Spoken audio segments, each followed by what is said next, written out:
If you're a concert videographer or editor, today I'm going to teach you how to use this free AI plugin to automatically edit your event recaps 10 times faster. Let's go.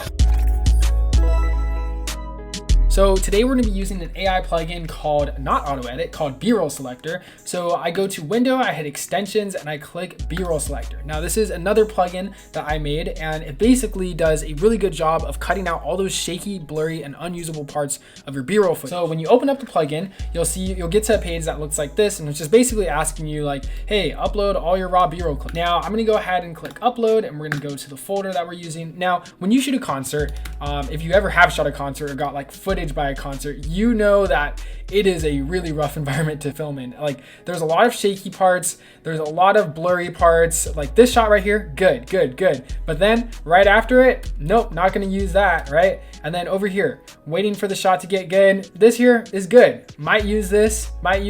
And then when I'm putting the camera down, super shaky, super blurry. And this is all your footage. It takes an extremely long time and it's very tedious to manually cut out all those shaky, blurry parts yourself. So what this AI B-roll selector plugin lets you do, you might have guessed by now, you just select the clips that you want to upload. I'm going to do just a couple of these right now, so it's too long to load, and then I'm going to hit open. Now this page right here is basically asking us like, how much shakiness do you want to remove? Do you want to remove a high amount of shakiness, or do you want to remove just a little bit? So I'm going to go with high because I want to keep only the smoothest shots, right? I want to make sure that we only get the smoothest shots. And then what does trim the shaky edges mean? So the trim the shaky edges is basically like, once you get the final clip, do you want to add an extra 3 seconds or remove an extra 3 seconds? It's actually 1.5 seconds, but you can basically go ahead and remove an additional few seconds just to make sure 100% guarantee you're getting the smoothest shots possible.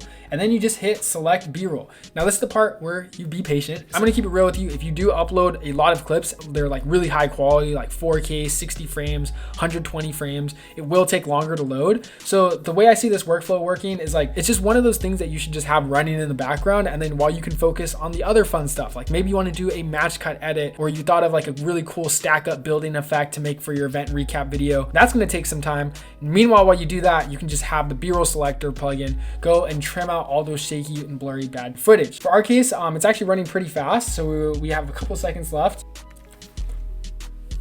And boom, just like this, it is automatically building out our timelines. And as you can see, it is done. So once it's done, you see you get 2 timelines. One is called B-roll shaky parts, and one is called B-roll selects. Shaky, I mean, it's kind of obvious which is which, but the shaky parts, as you can see, these parts are all just blurry. These are the like bad takes, the things that we don't want to use in our footage. Now, if you go to your selects timeline, you can see we have a pretty good job of the plugin filtering through and sorting out all those shaky bad takes. And we have a lot of the smoother shots. Obviously, there's going to still be some mess ups. As you can see in the end right here, you know, this part was still a little bit shaky, but that's okay because in the next time I just know I'll just increase my cutoff, my trim shaky edges to be even more on the left side, and then that way it'll do a good job of just cutting down these edges even more. So if we play through our footage, you can see, yep, it's doing a good job. It's pulling out all the good clips. So we got these smooth parts. Yep, this is smooth. And this is just super helpful for editing event recaps, because for those of you who edit with the pancake timeline, this is essentially what you do. You have to build out the timeline of the selects, cut out all those bad takes. And this just makes it really, really easy to just find those takes automatically without having to manually cut through and rewatch all of your footage. Hope you guys found this video helpful. I just want to show you a quick demo of this plugin. And as I mentioned, it's completely free to try out. So if you want to check it out, I've linked down to it below. Now, if you want to learn how to automatically edit your music videos to the beat of the song, you can check out this video linked right here.